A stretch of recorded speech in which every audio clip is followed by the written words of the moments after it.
The mysterious, shady merchant who popped up everywhere in the dungeons turned out to be a girl in kindergarten. While other kids her age were learning to read, she was brewing her own potions and raking in a cool 20 million. Whenever a hunter was injured or poisoned, a little pink bear on a tricycle would appear, asking if they needed a potion.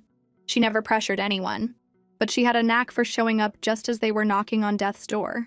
Bitter potion, 1 million. Sweet strawberry potion, 2 million. What's the difference between them? One's bitter, one's sweet. Was it really that simple? The hunters felt like they were being played, but they had to admit his prices were a bargain. The pink bear only accepted onion coins for payment, and if you left a 5-star review, she'd even throw in a strength-boosting candy. Most customers gave in, not for the candy, but because they just genuinely preferred the bitter one. Before she could even admire her savings, her teacher walked over and told Karu to put her phone away. With a reluctant sigh, she did. And just like that, the most famous potion merchant in the game was forced to do the orange dance with her classmates. It had all started a few days ago, when a pop-up window appeared in front of the 4-year-old Karu. Seeing that her teacher was busy, Karu decided to figure it out herself. It said she had awakened a creation-type talent, and a high-tier one at that, the highest rank far surpassing S rank. But detecting the user's young age, the system recommended she find a guardian first. That was a tough one for Karu, who had grown up in an orphanage. Her only options were to wait to be adopted or for her parents to come get her. She'd seen many parents give up their children because they were poor, and it made Karu terribly sad to think she didn't have any money. Maybe that was why her mom and dad had left her at the orphanage. With that thought, she decided to become a hunter and earn mountains of cash so she could live with her parents again. But her entrepreneurial journey hit a snag right from the start. Karu had planned to explore a dungeon, but her teacher's lullaby put her to sleep in 1 second flat. Over the next few days, Karu worked hard to earn onion coins. But then she learned from her teacher that onion coins weren't real money and had to be exchanged for cash. And since Karu was too young to open a bank account, her 20 million was just for looking at. Just then, Karu heard a TV news report featuring an interview with the #1 hunter, Wen Julin. From the interview, Karu learned that Wen Julin's guild provided protection and support for its members. Maybe they could help her open a bank account. But when the host asked about the conditions for joining, Wen Julin gave a cold, simple reply. The Highwall guild doesn't care who you are, so don't bother sending a resume. We're only curious about S-rank hunters. Karu turned and asked her teacher how to get to that place. Soon, a tiny figure appeared at the door of the guild's main office. After observing from the doorway for 10 minutes, Wen Julin assumed it was an employee's child. But then Karu strode confidently into the office. Hello, I'm Karu from the Chick class at New Spring Kindergarten. How did you get in here? Getting there had been an adventure. With her nimble moves, she had dodged the gazes of all the guards. Wen Julin was about to make a broadcast announcement for the child's parents, when Karu clenched her little fists. I came to see you. Please let Karu become a hunter. All right, from now on, you're the youngest hunter in Highwall. After saying that, Wen Julin picked up the phone. Who are her parents? Come and take this lost child home. His secretary thought he was being a little harsh. It's the only way she won't come back again, Wen Julin said. But the next day, Karu was back in the office, confidently telling everyone she met the recruitment standards. So you think this is a daycare? Despite the chilly reception from the guildmaster, Karu's cute appearance easily won over everyone else. Finally, Wen Julin gave in and placed a contract in front of Karu, pointing to the first line and telling her to read it carefully. What does this mean? It means you're rejected. The words hit Karu's young heart like a bolt from the blue. The assistant couldn't watch anymore. How can you be so mean to her? Karu was on the verge of tears. I haven't learned these words yet, but my teacher said Karu can learn anything if someone teaches her. She said I'm the top student in the Chick class. 4-year-old child had managed to stump the #1 hunter. In the end, Karu was sent back to her kindergarten. Even though she was munching on a delicious cookie, she couldn't feel happy. Wen Julin had told her not to come back anymore. It seemed the path to becoming a hunter was still long and difficult. Just then, a message popped up on her phone. Can we trade? Karu quickly crawled from the corner into her secret base, where she kept all the potions she had made. She grabbed what she needed, put it in her little bear backpack, and, after making sure everything was ready, pressed a button on her controller. In front of her, the little pink bear miraculously started to move.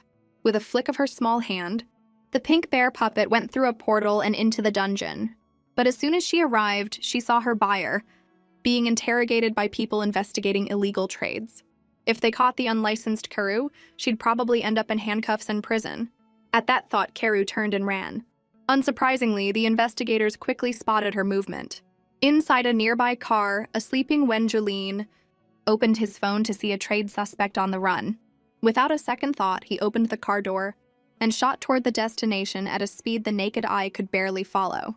Moments later, Wenjulin arrived at the scene, only to see a pink bear furiously pedaling a tricycle. He thought he was seeing things. Is the suspect fleeing the trade scene on a child's tricycle? That's right, he's the famous dealer from the onion market. But when Wenjulin snatched the little bear up, he found it was just an ordinary doll. Still, his sharp senses caught the faint scent of magic lingering on its head. Meanwhile, Karu saw the signal from her controller cut out and was wiping sweat from her brow, relieved by the close call.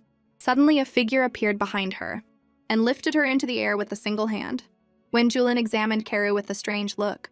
"Guildmaster, did you come to see Karu?" Wenjulin didn't answer, instead scanning the area. The lingering scent from the doll led right here. "Karu, be honest. Is this yours?" Seeing the doll she had just lost, Karu happily hugged it. "So you're Grow 23? It was then that Karu realized her identity was probably blown. Wenjulin grabbed her arm and used an S-rank exploration skill. An information panel appeared before him, and his eyes widened in shock. L-rank legendary passive skill, Creation. This child was a top-tier awakened. So the reason you wanted to join Highwall was to engage in illegal trading, tax evasion, and money laundering? Karu didn't understand a single one of those words, but her teacher had once told her that just answering yes could handle most questions. "Will Karu be sent to the police station?" she asked, then handed over her phone. "Guildmaster, let me show you this." The astronomical number on the screen made Wenjulin even more stunned than when he saw the L-rank skill. "Is this a bribe?" Karu didn't know what bribe meant, but she answered anyway. "Yes. If you give this to me, what will you do?" The pure-hearted Karu hadn't thought that far ahead. All she wanted was to join the guild and open a bank account. Suddenly, she noticed it was already 10 p.m. With teary eyes, she said, "Karu has to go to sleep now." "Fine, we'll talk about the rest tomorrow."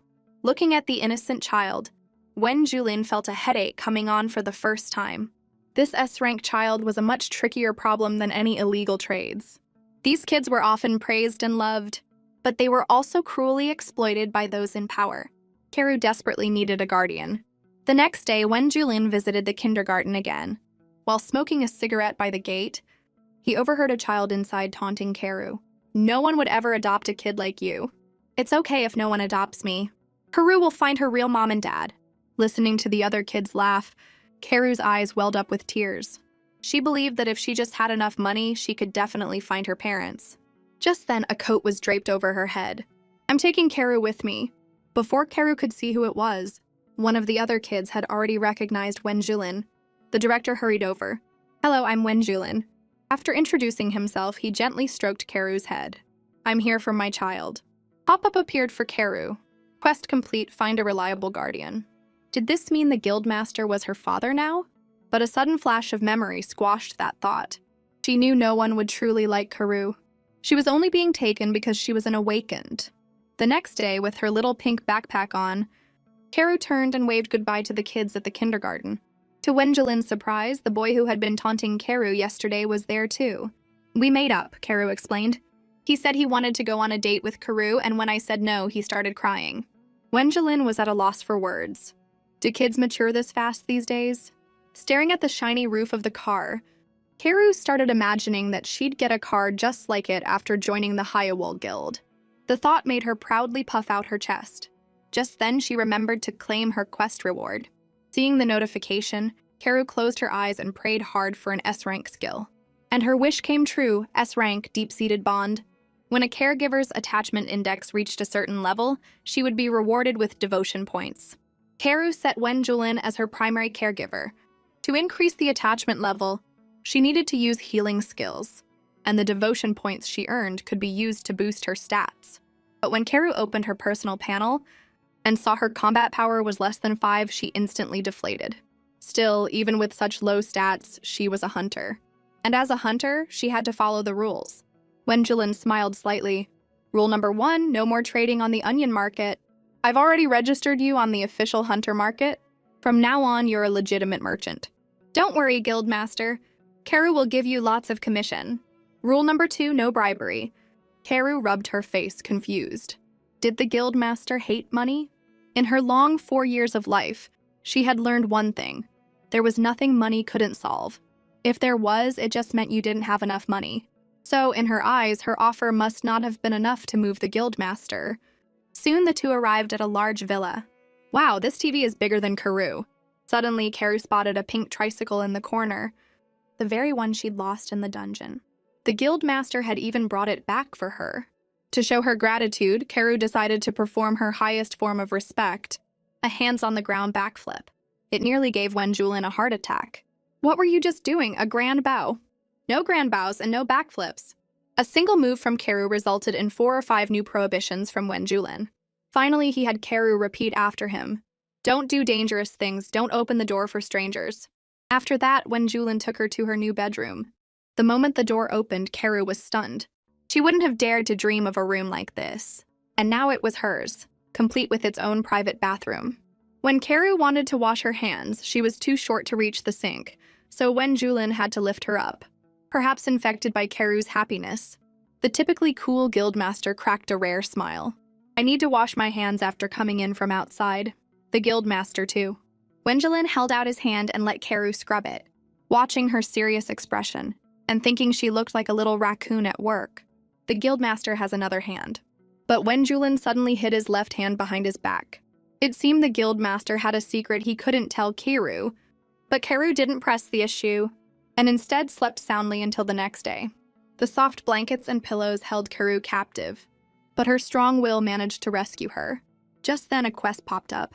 A morning without laziness, with a reward of 100 devotion points.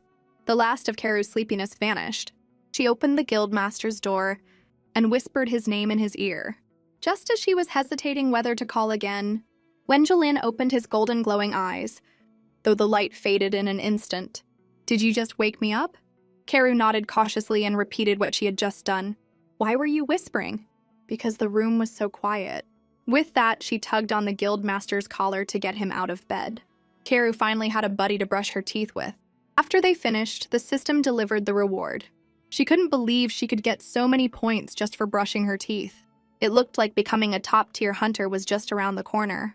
Suddenly, footsteps echoed from outside. Karu peeked her head out to see a man in a suit running toward them. He threw open the bathroom door with a look of disbelief. Guildmaster, what's gotten into you? You're up so early. You're usually as stubborn as a mule about getting out of bed. Karu woke him up. Are you hurt anywhere? No.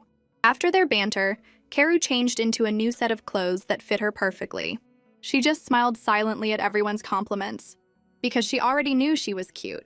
After hearing the guildmaster's praise, Karu trotted over. The guildmaster looked super cool too. After a round of mutual flattery, it was time for Karu to get her hunter license. In the guild building, she had a 100% head turn rate wherever she went. Just by going to grab a snack, she managed to melt the hearts of the entire building. But don't be mistaken, Karu wasn't just there to be cute. She was currently executing Operation Hide My Power. As a top-tier S-rank hunter, she had to pretend to be an F-rank newbie. The guildmaster said S-ranks get targeted by bad guys, so a pro like her had to hide her true strength. It couldn't be helped, Karu was just that amazing. Just then, a man in the hallway made her stop. He pulled a dagger from his coat and had a menacing look on his face. Was this an enemy? Karu had long known from the news that Highwall had countless enemies. Unfortunately, her current strength wasn't enough. She was probably no match for this man, but even so, she couldn't let him hurt the guildmaster. As Karu dialed the guildmaster's number, the man actually sliced his own arm with the dagger, drawing blood. The sight terrified little Karu, who waved her hands and scrambled out, only for him to grab her by the scruff of her neck and lift her up for a closer look. Don't do that. Don't do what? Just then, Karu noticed his arm had no wound at all, even though she'd clearly seen blood just a moment ago. The man grinned mischievously. You saw something you shouldn't have? Are you going to lie? I'll swallow you whole. Help! Karu isn't tasty. To her surprise, the man obediently put her down, which made Karu's little brain short-circuit. Was he not an enemy after all? He was a top S-rank hunter, yet he'd been given orders to protect a kindergartner. Just a short while ago, he was dealing with a terrorist attack. A furious B-rank hunter was about to set a tanker truck on fire, heart-pounding scene that Kituan seemed to ignore, more shocked by the message he'd just received from his boss. Looks like I'd better hurry. Before the words were out, his dagger spun out of its sheath. Let's see what kind of crazy stunt Julin Bro is pulling now. In an instant, only his afterimage remained. A flash of light erupted, and before the sound could even catch up to his shadow, the battle was over in a flurry of blades. The screams and dust arrived late. Watching the B-rank hunter get taken down without a fight, everyone realized that the ranking system was really just two categories, S-rank and ants. But despite his immense power, he was surprisingly polite to people. And now that same Kituan was gleefully poking Keru's cheek. Tell me, why did you try to liar me just now? In response, Keru pulled a few potions out of her pink backpack. What's this? A bribe. It's for you, big brother. It's the sweet strawberry potion. Kituan couldn't help but laugh. You think you can bribe me with this little drink? Let's see. High-grade item. Consumption significantly boosts stamina and effects can stack. Kituan's smile vanished. Don't tell me you're a creation type awakened? Keru nodded. Kituan's casual demeanor disappeared. It seemed Julin Bro had hit the jackpot. Creation type awakened were far rarer than other S-ranks. There was only one other known S-rank creation user in the world, and the 4 S+ items he had crafted were considered global treasures. Rumor had it that no more S+ equipment would be created unless a new S-rank creator appeared. And the little kindergartner in front of him seemed to be the second one. Kituan instantly understood Wenjulin's actions. Are you brother Kituan? Keru asked. What did Julin Bro tell you about me? The guildmaster said you're a really amazing person who can protect Keru really well. Did he really say that? The part about Kituan being a lunatic, Keru decided to keep to herself. After all, she knew a thing or two about social etiquette. Her small social maneuver worked like a charm. Just then, a quest notification popped up, suggesting that once she got to know Kituan better, he could be set as a secondary caregiver. Although caregivers had to be at least S rank, Keru wasn't going to make that decision lightly. After all, not just anyone could be on the same level as the guildmaster. So what was that magic skill you used earlier? Punishment action. The stronger the skill, the bigger the restriction. It looked like it hurt. Can't you just not use it, big brother? I use it because I have to get stronger. Soon the plan to hide Keru's power began. Naeyeon took Keru to the testing facility, filled out a forged information sheet, and with Keru's cute antics, the staff didn't suspect a thing. They were led to the equipment room. As Keru tried to calm her racing heart, Naeyeon whispered, "Don't worry, everything's been taken care of." When Keru stood on the testing platform, her body floated up as if she had lost gravity. Just as the results were about to come out, a loud crash came from behind them. Keru fell heavily to the ground, as a B-rank monster escaped its cage. While everyone was panicking, Keru and Naeyeon shared a triumphant smile. Operation Hide My Power was a go. The scene was pure chaos. Wenjulin, invisible, leaned against a wall and watched everything unfold. As expected, Kituan was the one who had released the monster. Taking advantage of the confusion, Wenjulin went over to the computer. He smiled at the terrifying talent panel on the screen. How easy. He activated an S-rank internal interference skill. After he was done, Wenjulin slipped away, but he overheard a staff member say, "It's a good thing team leader Kim was here." He subdued a B-rank monster in no time. Kim? A sense of unease started to rise in Wenjulin. Keru waited anxiously in the lobby. Naeyeon had told her not to worry. But what if Keru was exposed? Would bad guys immediately come after her? Just then the door opened. Keru hopped off the bench and happily hugged the person's leg. Big sister Keru has been waiting patiently. But the leg felt wrong. She looked up and saw a strange blonde-haired man. Keru's soul nearly left her body. Had the bad guys found her this fast? She curled up under the bench. "Mister, you're not here specifically for Keru, are you?" She was like a startled cat, eyeing him with suspicion. No matter how he tried to explain. He then pulled a few candies from his pocket, but his clumsy attempt just made him look a bit incompetent in Keru's eyes. She decided to be a good Samaritan and help him out. "Sorry, that was a bit awkward. As thanks, you can have this red ginseng candy." Seeing his smiling face, Keru was still a bit suspicious, but her kind heart quickly dispelled her doubts. A quest notification sounded. The person in front of her could be set as a secondary caregiver. That meant this mister was also an S rank. Just then, Naeyeon ran out in a panic and hugged Karu. Soon, she also noticed the man. I'm Kim Se-yoon from the Bureau's investigation team. Is it Miss Naeyeon who's here for a test? No, it's this child. Kim Se-yoon looked at Karu. Oh, so it's this adorable little one. But as he spoke, his eyes took on a strange glint. Little Karu, busy eating her candy, didn't notice a thing. But through a camera on the wall, Wen Julin saw everything. It seemed things had gotten complicated. And of all people, this guy was from the Bureau. He couldn't just kill him. Could a child being too talented also be a problem? To divert Kim Se-yoon's attention from Karu, Wen Julin decided, after much thought, to take off his glove. After a crisp cracking sound, a response came from a distant tower. Level 99 Frost Dominator awakened. The moment Wen Julin touched the wall, the entire building was enveloped in his power. Among them, Silent Orpheus activated, causing all the equipment in the testing room to malfunction and disabling everyone's skills. Wen Julin strolled through the crowd until he saw the figure he was looking for. Just then, Karu came running out. Guildmaster! Seeing her adorable face, Wen Julin felt everything he had just done was worth it. Naeyeon Uni said Karu is an F rank. That's great. What are you eating? The red ginseng candy that Mr. gave me just now? Karu, don't take things from strangers next time, okay? With that, Wen Julin crushed the candy into dust. Guildmaster, please hold my hand. This time, Karu noticed the Guildmaster wasn't wearing his glove. Wen Julin gave a shushing gesture, and Karu understood immediately. After returning home with the Guildmaster, Karu suddenly noticed he was acting strange. Are you not feeling well? Wen Julin was visibly weak, so much so that Karu panicked and quickly pulled out her phone to dial 911. But Wen Julin took her phone away. It's the after... Before he could finish, he lost consciousness and collapsed.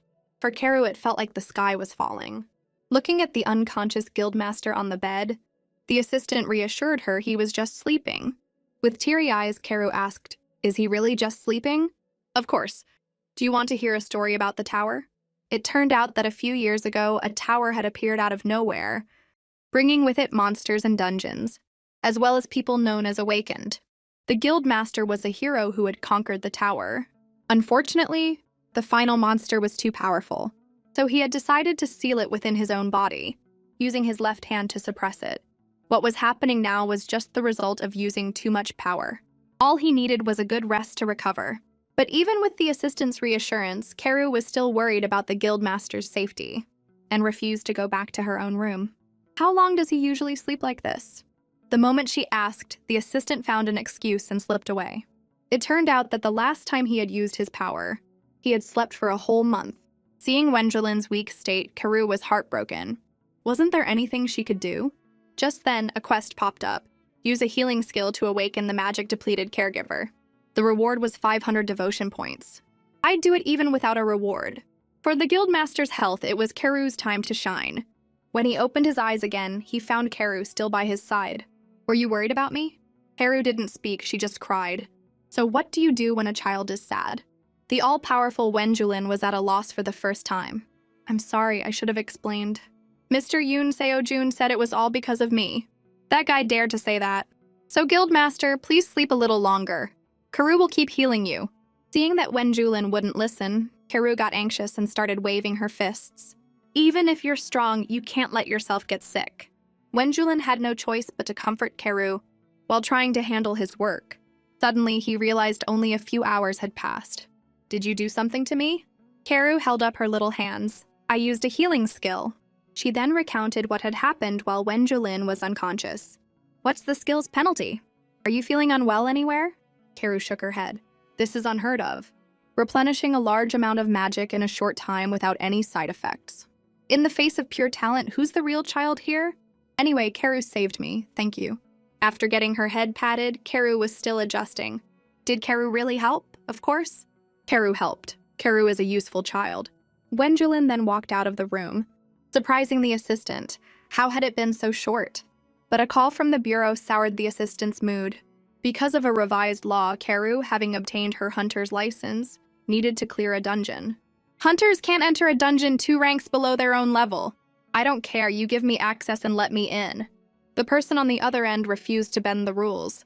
Why don't you find a carry team for her? A carry team was when high-rank hunters took low-rank hunters through a dungeon. Wenjulin couldn't get permission to enter the dungeon, so he decided to focus on gear. Even though it was just an F-rank dungeon, Karu was armed to the teeth with A-rank armor, an A-rank defensive skill called Cherry Blossom Drop, taught by Kituan, a pair of A-rank knee pads, and an A-rank head protection cushion from Neon. In short, nothing she wore was junk. Wenjulin gave her 1,000 instructions. What do you do if you encounter danger? Use this teleportation circle to escape. Of course, besides the gear from her big brother and sister, Karu had her own dungeon crawling outfit. Silly Karu, what are you wearing? A warm defensive suit. It's specially equipped with a hand warmer inside. And these tongs that really sting when you pinch people. Kituan, don't you dare laugh. She wanted to argue with him, but she was being held up by the guildmaster. Following a group of D-rank hunters, Karu and her team entered an F-rank dungeon. The team's job was simply to wait for their leader to clear the map. The older sisters chatted happily, and Karu couldn't get a word in. It wasn't until a team member pulled out a cake that Karu's mouth finally had a purpose. Want some of this? Karu took it and bowed politely. Before Karu could finish her thanks, a puppet opened its mouth wide, scaring the girl so much that she swallowed the words, "so cute." If she had seen what was inside the puppet, she wouldn't have been so stingy with her praise. Suddenly, Karu felt a dangerous presence from behind. She was the only one in the entire team who noticed. It was clearly a gate to a high-level dungeon. But wasn't this an F-rank dungeon? The team leader was off clearing the map, so it seemed only S-rank Karu could handle it. I should close it before any monsters come out. At that thought, the little pink bear rode its tricycle straight for the gate. But Karu never expected that the moment it touched the gate, she would be sucked in. The next second, she was teleported to a strange place, surrounded by slimes tens of times bigger than her. The situation was critical. She had to escape immediately. Luckily, she had the teleportation scroll the guildmaster gave her. Warning, cannot be used in a boss room. Karu tried her best to calm down. The guildmaster had said these slimes wouldn't attack unless provoked, so Karu carefully dodged them. Then she looked up and saw a crystal-clear orb in front of her, the core of the Frostkin cradle. Although the item was beautiful, Karu didn't rush to take it. What if taking it angered the slimes? She remembered she had a skill pick she could draw. Maybe it would be useful here. Congratulations, you have obtained a fragment of Mephisto. It lowered the opponent's defense by half and increased attack power by 100% in the Frostkin area. Didn't that mean her tongs would finally be useful? She first fused the fragment with her tongs, then used them to pinch out a snowball, which also gained the same properties. Karu was a genius. No more talking, time to test it out. A slime hit by the snowball instantly melted into a puddle of goo. She couldn't believe she was so powerful. All that was left was to throw snowballs at all the slimes. Soon the entire hall was cleared. High-level dungeons weren't so tough after all. Karu felt like she could handle things on her own now. As she rode her tricycle away, a tear in space opened behind her, and a large hand wreathed in black energy reached out. It was about to touch Karu, but it vanished the moment she turned her head. When the team leader came out, she was puzzled. He hadn't entered the boss room, but the dungeon was marked as cleared. Regardless, Karu had completed her hunter assessment. But the heavy rain outside made Karu freeze on the spot. The other team members were all picked up by their families, leaving Karu all alone. Every time she saw scenes like this, Karu felt a pang of envy. At kindergarten, her friends' parents would always come to pick them up. Now that she had joined a hunter guild, it seemed she was still all by herself, as if the world had forgotten her in a corner. But even so, she could be strong and go home by herself. Luckily, her bear suit was waterproof. Suddenly, her wheel bumped into a pair of shoes. Karu looked up and saw a man in a black coat and mask. "Little one, where are you going all by yourself? It's raining right now."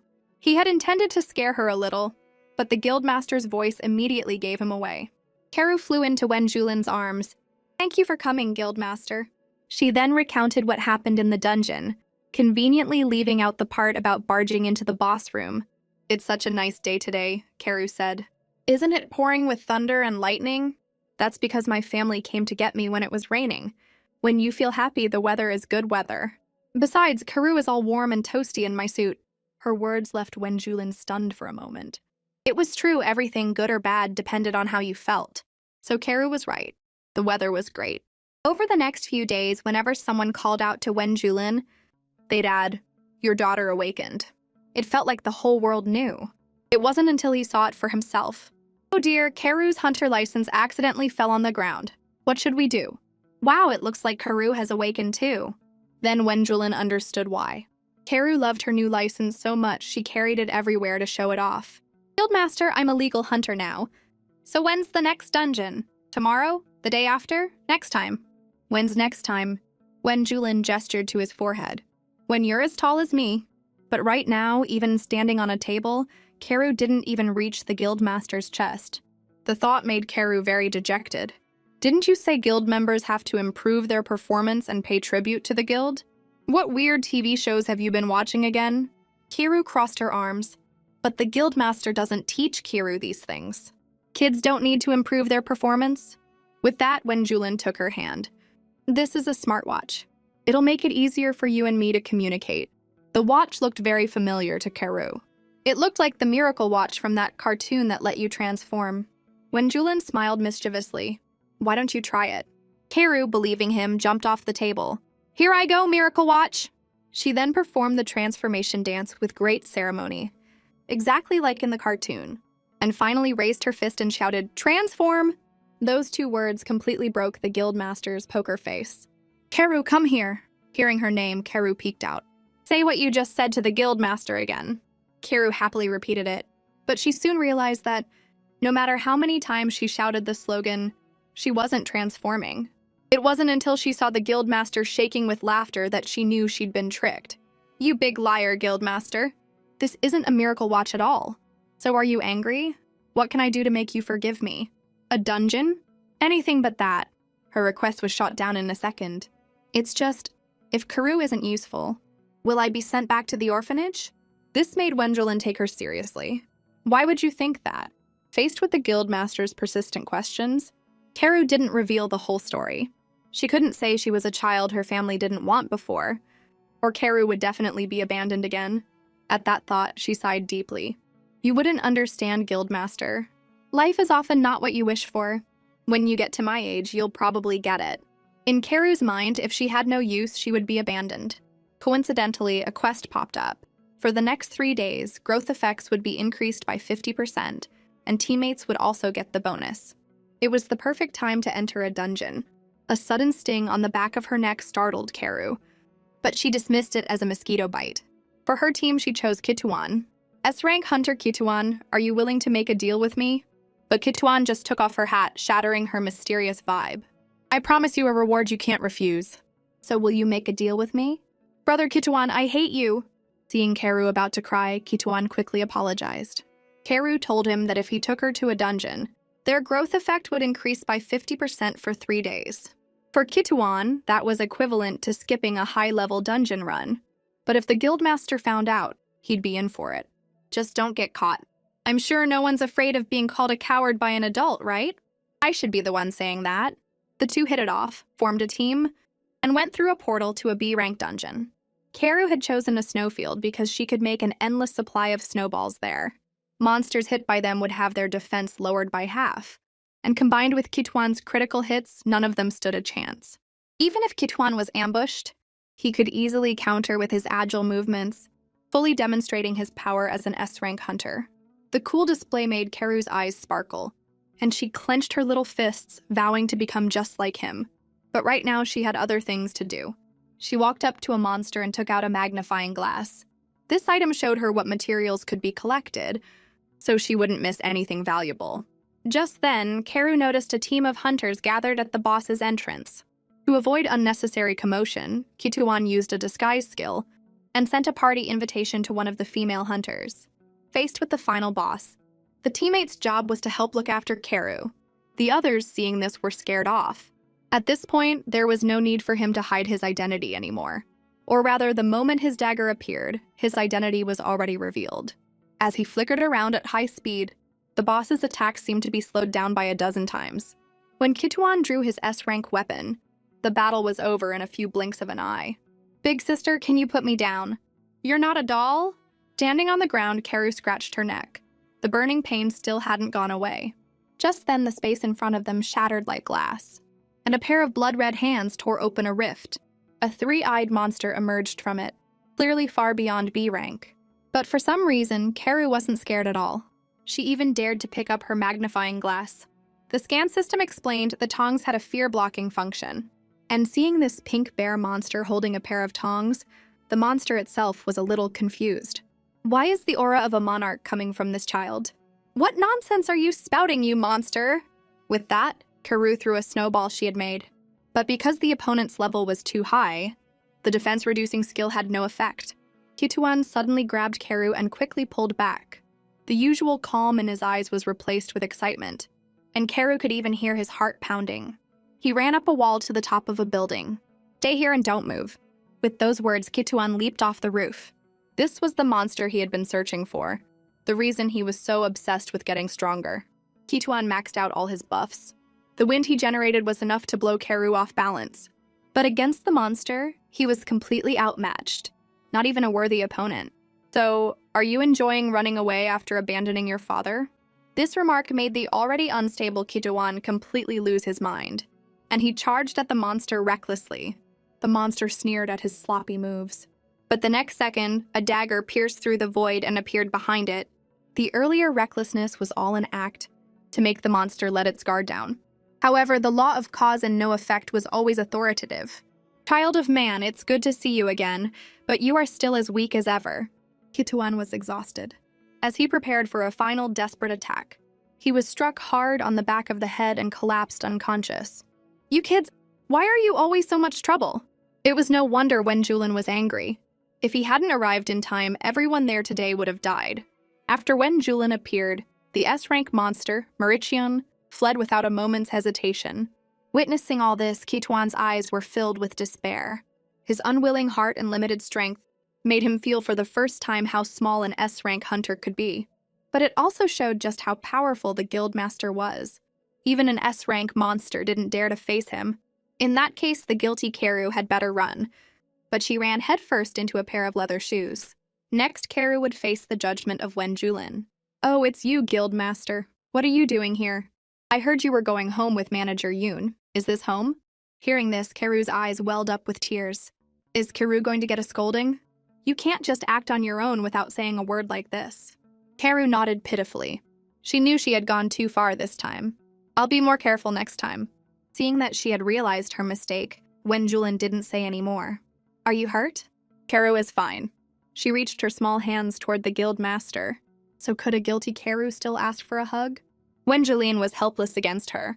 He could only blame the little one for being too cute. Just then, Karu asked about Kituan's injuries.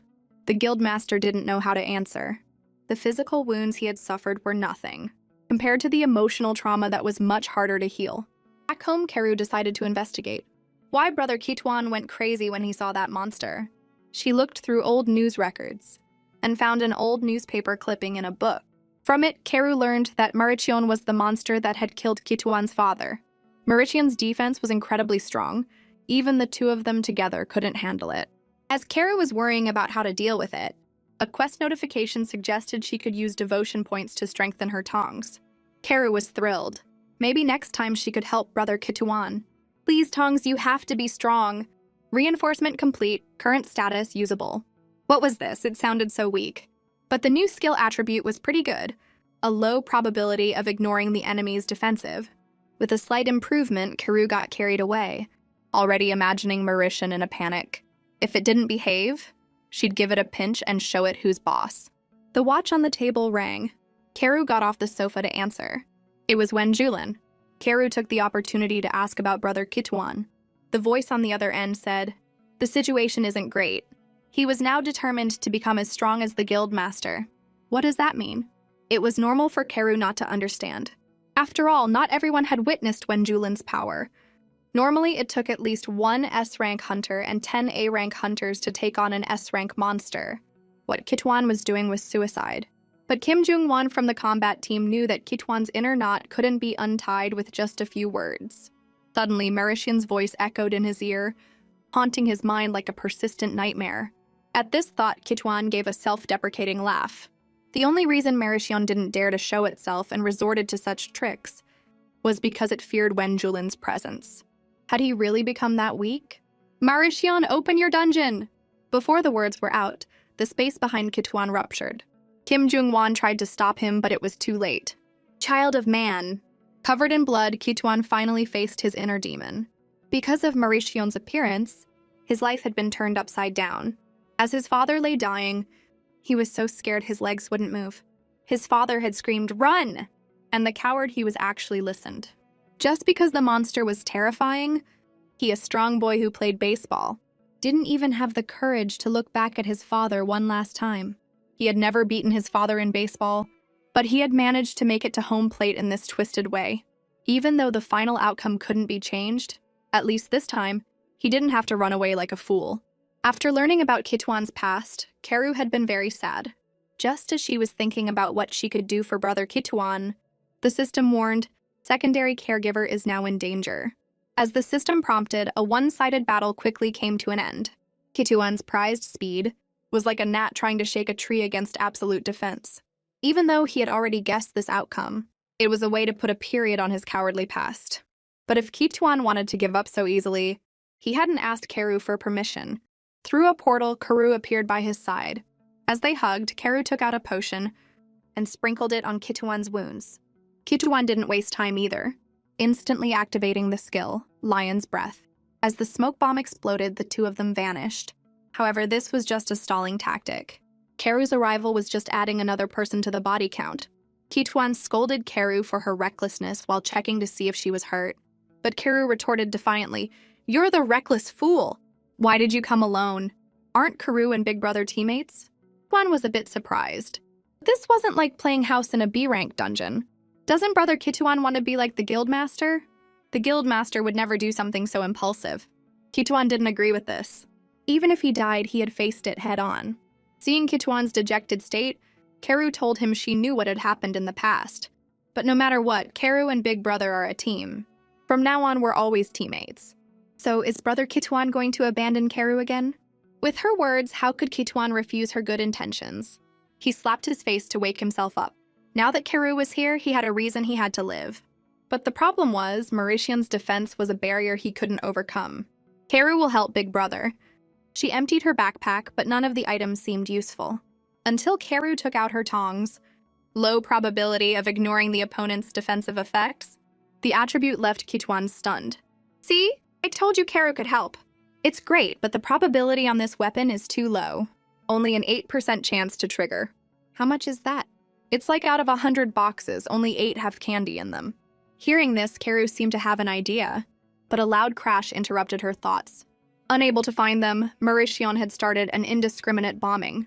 To protect Karu, Kituan had to reveal himself. The little mouse finally stopped running?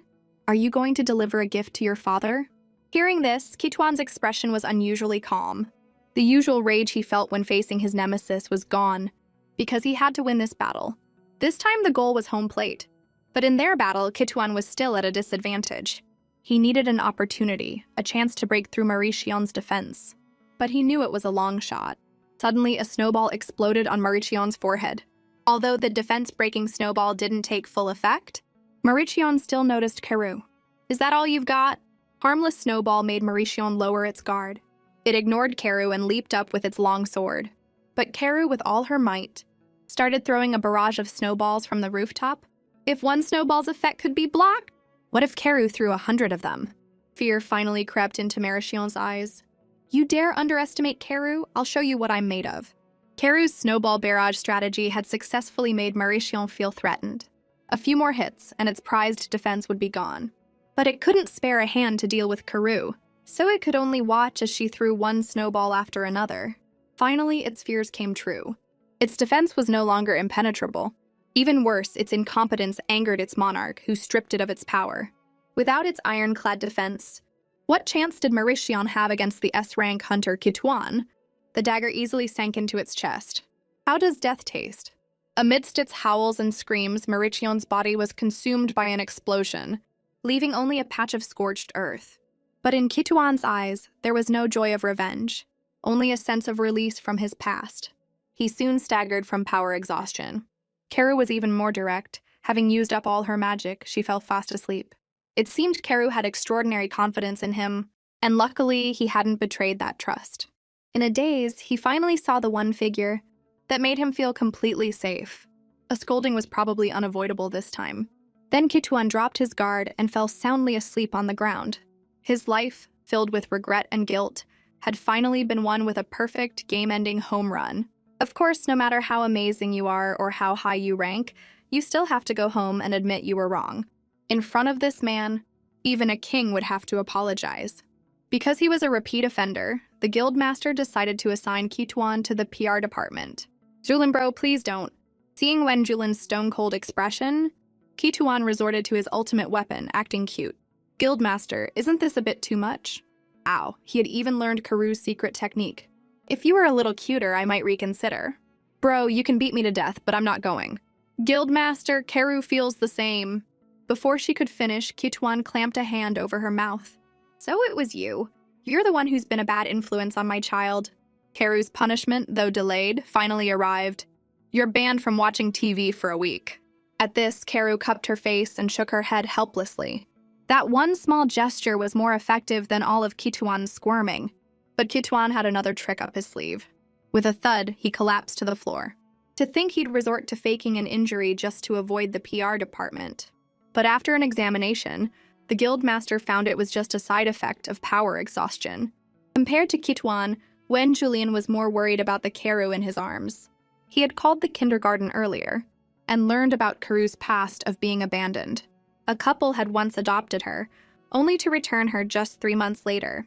After that, Karu became exceptionally well-behaved, likely blaming herself for being sent back. The truth was that the couple had gotten pregnant with their own child, and Karu had been a temporary substitute. Even though there was a reason, it did little to quell Wen Julin's anger. The thought of Karu blaming herself made Wen Julin's heart ache for what she had gone through. Karu had done nothing wrong, yet she had to pay for the actions of others. Seeing that Karu had come to see him, Kituan put down what he was doing and hurried to greet her. Did you miss Big Brother? Karu gave a little wave. A little bit. If you say that, Big Brother is going to be sad. But his happy expression didn't look like he was only missed a little bit. Karu then turned her head, fascinated by the content on a tablet. Wen Julin explained that besides physical training, hunters also needed to study magical theory. Karu, who barely knew her letters, asked Kituan what it was about. But instead of answering, he took Karu's little hand and struck several cute poses for the screen. So, isn't she adorable? The other students in the online class all agreed, bombarding little Karu with questions. The teacher was talking herself hoarse, but they weren't listening to a word. To avoid disrupting the class, Wen Julin had to pick Karu up and carry her away. This made Karu think she had disturbed the class, and made Wen Julin angry. But seeing the guildmaster's harmless expression, Karu breathed a sigh of relief. Suddenly, Kituan got out of bed and grabbed the guildmaster's arm. It turned out his weapon had been taken by Mauritian during the fight, and he hoped he could help him get it back. The problem is that sword is with the Bureau right now. I haven't even punished you for acting on your own, and you're already asking for my help? But Wen Julin was curious. Was there anything strange about Mauritian at the time? Strange? It seemed pretty abnormal from start to finish. As they were talking, their gazes simultaneously shifted to the same spot. Before Karu could figure out what was happening, Kim Si-yoon pushed the door open from outside. Karu had a good impression of the big brother who gave her candy, and even gave him a friendly high five. But the guildmaster and Kituan weren't so friendly. So, what's your purpose for being here? Faced with their hostility, Kim Si-yoon was unfazed. I'm here to ask Kituan a few questions. At this, his expression turned serious. Do you know about Gnosis? Karu had never heard that strange name before, but she saw an unprecedented tension in the guildmaster's eyes. Who would have thought that this gentle, almost clumsy team leader Kim was the number 2 ranked hunter? Ranking experience could be gained by grinding monsters and clearing dungeons, or by using skills, though the latter yielded minimal experience. Besides those 2 methods, you could also gain rankers points by killing them. The previously unknown Kim Si-yoon had managed to skyrocket to 2nd place just by clearing dungeons, something no sane person would believe. He had come to ask about Gnosis as it seemed Mauritian had been infected by it. To hide Karu's connection, Kituan played dumb about the details of the fight, which put Kim Si-yoon in a difficult position.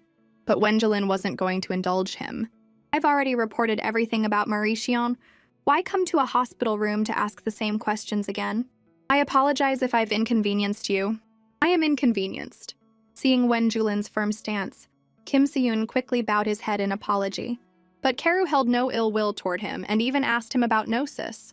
For Kim Se-yoon, who had witnessed the terror of Gnosis, there seemed to be no other word to describe it but despair. In its presence, S-ranks were like ants that could be easily crushed. Fear would consume a hunter's will to protect others, leaving only the instinct to survive. Of course, facing the innocent little Karu, Kim Se-yoon just told her that Gnosis was a very, very bad person. Seeing Karu nod obediently, Kim Se-yoon chuckled foolishly, already wanting to reach out and pat her head, though he knew the other two wouldn't allow it. He could only retract the thought with a sense of loss. Wen Julin turned to Kitwan. He's very ill right now and needs to rest. Kim Se-yoon understood his meaning. With such an obvious dismissal, he couldn't stay any longer. Besides, his system was showing Wen Julin is considering how to bury your body. Reading others' information was one of Kim Se-yoon's skills. After waving goodbye to Karu, Kim Se-yoon summoned a giant python outside the door, an S-rank skill, Barrett's Whisper. This was his ticket to second place. Looking at the python, he mentally gauged the gap between himself and Wen Julin. The fact that Wen Julin alone could disable the magic in the testing hall was already a height he could hardly reach. He was now very curious about Karu's true rank, but he guessed it was B at most. The earlier one awakened, the lower the rank tended to be, usually not exceeding D rank. However, Kim Se-yoon had just noticed that Karu had some connection to Gnosis, which was precisely what worried him. The more talented a child was, the more likely they were to become its experiment. To think that our little Karu was being bullied, and all because she didn't want to go to kindergarten. This puzzled Wen Julin. Was she not happy there? The people at kindergarten don't seem to like Karu very much. Hearing this, Wen Julin became concerned. Whenever we play games, they never let Karu be the princess. Then what do you play? A maid who gets bossed around. This left Wen Julin at a loss for how to comfort her. It's okay, you can be a princess too. But it was hard for Karu to believe him. She also mentioned that a classmate named Ha-ri had once destroyed a figurine she made. Although Karu was very sad, the teacher just made them shake hands and make up. Can't you play with other friends? Because Ha-ri is pretty, everyone wants to play with her. They don't like Karu because she doesn't have a mom and dad or pretty clothes. Wen Julin was heartbroken by Karu's story. There are lots of dresses at home. Karu will look very pretty in them. They were indeed beautiful, but they couldn't erase the ostracism from her classmates. After confiding in the guildmaster, Karu also felt a little worried. The guildmaster seemed to have a lot of work lately. A good hunter shouldn't add to his worries. At that thought, Karu jumped out of Wen Julin's arms. Goodbye, guildmaster. Karu is going to team up with her pillow and blanket. But the more sensible Karu acted, the more Wen Julin's heart ached. The next morning, Karu woke up groggily to find the usually late-sleeping guildmaster gone. She searched the entire bedroom and living room but found nothing. Had she annoyed him yesterday and been abandoned? Guildmaster, where are you? Just as little Karu was feeling sad, she found Wen Julin asleep at his desk. It was a false alarm. Karu picked up a document from the floor. It was full of information on measures to take when a child is bullied and guides on how to raise a child. It turned out the guildmaster had been up all night, all for her. Just then Wen Julin opened his eyes. Thinking it was her noise that had woken him, Karu went to his side and, like an adult comforting a child, said, "Be good now, guildmaster. Go to sleep. I'm already awake." With that, Wen Julin picked Karu up. "Today, I'm taking you to kindergarten myself." Being taken to school by an adult was something Karu, who had always been a stay-behind student, had never experienced. To ensure Karu was taken seriously at kindergarten, Wen Julin went all out, showcasing his good looks and powerful aura. "I'll come pick you up after school. What about your work?" "Picking you up is more important than work." Hearing this, Karu nodded obediently. Wen Julin then leaned close to her ear. "In my eyes, Karu is the prettiest princess there ever was. If you're not happy, you can get angry and you can fight back. But Karu doesn't want to cause trouble for the guildmaster." Wen Julin stroked her head. "Don't worry, I can handle everything." With the guildmaster's reassurance, Karu's worries vanished. She spread her little arms and dove into Wen Julin's embrace. "I love you, guildmaster." The words shot straight to Wen Julin's heart. And for Karu, didn't she feel the same way? Wen Julin had been in a company meeting, his serious expression making the atmosphere incredibly tense. The reason for his mood was that the long, boring meeting was cutting into his time with Karu. To not keep Karu waiting, Wenjulin ended the meeting early, to the great relief of his employees. Soon Karu's head appeared on his phone screen. "Guildmaster, the new phone is amazing!" During their chat, Wenjulin learned that Karu had become good friends with Hari, the girl she had been fighting with. Hearing this, Wenjulin smiled fondly. Just then, Karu showed off her masterpiece from art class titled My Father. "So this is how Karu sees me?" But seeing his daughter's face full of expectation, Wenjulin couldn't bring himself to crush her confidence. "It's a great drawing. I'll have it framed and hung in the study when we get home." Wenjulin could already imagine his colleagues laughing their heads off when they saw the picture. But as long as his daughter was happy, anything was fine. "Karu, have you ever been to an amusement park?" "No, why?" After hearing this, the guildmaster seemed thoughtful. "Why don't we go to the amusement park this weekend? I'll take you." Being there for the first time, Karu was so shocked by everything she saw that she was speechless. It took her less than a second to fall in love with the place. To avoid being recognized, Wenjulin had layered on several disguises. Seeing Karu so happy, he felt it was all worth it. "Guildmaster, please take a picture of me." Wenjulin was more than happy to oblige. With each click of the shutter, his daughter's smiling face was captured. After the dinosaur parade, Wenjulin asked if she wanted to eat something. "No, I'm full." In that case, he pulled out a map. Karu pointed her little finger at the maze. She had chosen this for a reason. She had seen on a review app that many parents would let their kids go into the maze while they rested in the waiting area. The adults worked all day, so she needed to give him some time to recover his energy. When they got to the maze, there was already a long line. But even that couldn't deter Karu. "Little one, how old are you?" "This maze is for children aged 5 to 10. To think that she, a top S-rank hunter, would be turned away. Seeing his child's disappointed face, Wenjulin went up and had a brief chat with the staff. And soon the attendant let Karu in. "Guildmaster, should we go together?" "No need." "I can't believe you. Looks like Karu will have to go alone." The staff member directed Wenjulin to the waiting area, where he unexpectedly saw another awakened. But he didn't pay it much mind. After all, if Karu ran into trouble, she could always call him. As the staff explained, Karu needed to find hidden capsules within the maze. When it came to treasure hunting, Karu was exceptionally confident. While the other kids were still discussing where to look, Karu gave them a disdainful smile. Such naive children. She rummaged through her backpack and pulled out her ultimate exploration tool, the detective's magnifying glass. With it, no treasure could hide from her. Without further ado, she held it up and started searching. Soon she spotted a gleam on a wall. When she got closer, the wall slid open to reveal a secret compartment. Just as she was about to happily claim her prize, a blonde-haired boy snatched it first. "I saw it first, but I got it first." The boy, using his height advantage, held the capsule over his head, leaving Karu helpless. He then had the nerve to call her a shorty. His smug look made Karu tremble with anger. But in the end, she couldn't be bothered to argue with these little kids. She took out a small tool cart from her backpack and placed all her equipment on it. Seeing these toys, the other kids laughed at how childish Karu was, not knowing that each item was something hunters would fight over. Seeing the blonde boy about to pull the same trick again, Karu turned her gaze to the girls' bathroom.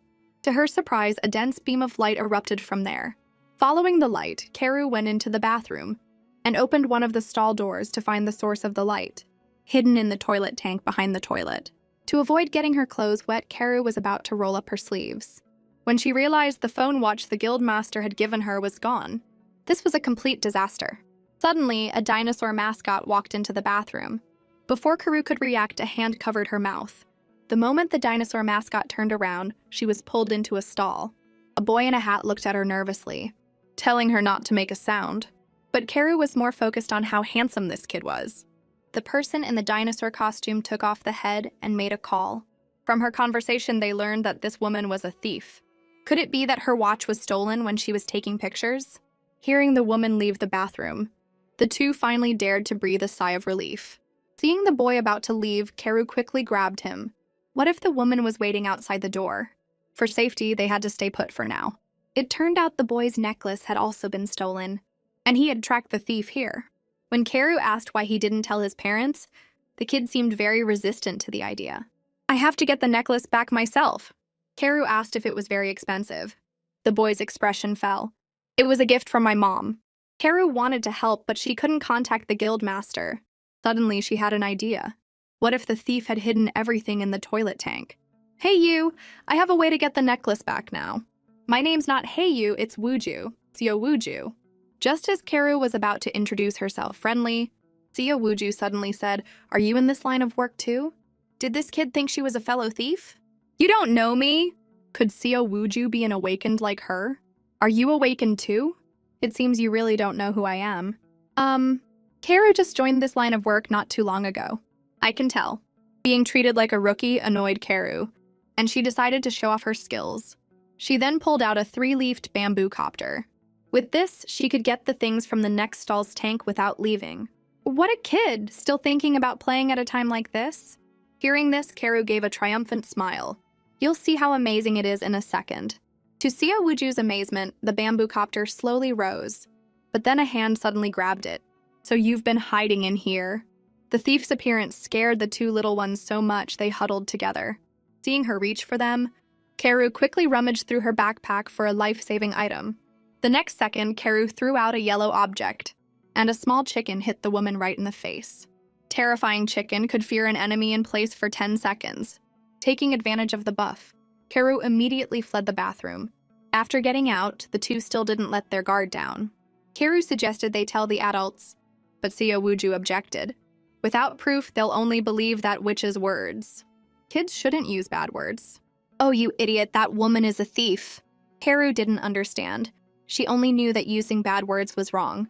Maybe the adults will believe us. But Seo Wooju was firm in his denial. They'll just blame you for losing your things. The thought of losing her watch and making the guildmaster sad made Karu decide to get it back with her own power. Her clever little brain quickly came up with a plan, and she whispered it in Seo Wooju's ear for a while. Will that really work? Karu never lies. Seo Wooju hesitated for a moment, but in the end, he had no choice but to trust her. But just then, 2 figures blocked her way. Why did you come out so late? Did you find something? Is this the bad guy? How did you know? Don't they usually look like this? Karu had to agree on that point, especially since this kid had bullied her earlier. The blonde boy's punch was easily dodged by Seo Wooju, who grabbed Karu's hand, and the two of them didn't bother with him any longer. A teacher soon appeared in front of them, but to their shock, she was talking to the female thief. Seeing this, the two froze in place. Was the teacher in on it with that woman too? Just as Karu was about to look for a passerby to help, the teacher spotted them. So you two are here. Seeing the woman's malicious smile, Karu had a bad feeling. But just then, Seo Wooju took off his hat, and a child immediately recognized him. Aren't you Seo Wooju from the TV show The King and the Meteor? That's right, it's me. A dazed Karu finally realized that her new friend wasn't a hunter, but a famous actor. In an instant, countless tourists swarmed them. With so many eyes on them, Karu didn't dare to make a move, but she could control her items to retrieve the things the woman had stolen. To avoid a scene, the teacher tried to take Seo Wooju away, but he wasn't going to let her. As the two were in a standoff, Karu suddenly pointed to the side and shouted, "Look, why are there so many treasures over there?" Although her acting was over the top, it successfully flustered the thief. But the two boys were even faster to move. Just as they were about to touch the items, paralysis skill attached to them activated. With a simple trick, Karu had exposed the thief. But as she was about to lead Seo Wooju away, a stranger appeared behind them and forcibly abducted them both. By the time Wenjulin arrived, Karu was long gone.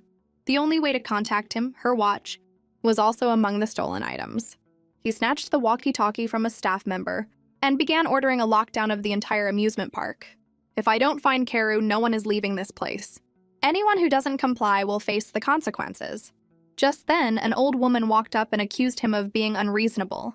It was clear from their conversation that they had known each other for a long time. But Wenjulin had no time for pleasantries. He stood atop the Ferris wheel and scanned the entire park. He once again overdrew his power, instantly gaining control over every movement in the park, while the physical toll on his body skyrocketed. Finally, in a deserted corner, he heard Karu's voice. At that moment, the two kids trapped in the bathroom were also panicking.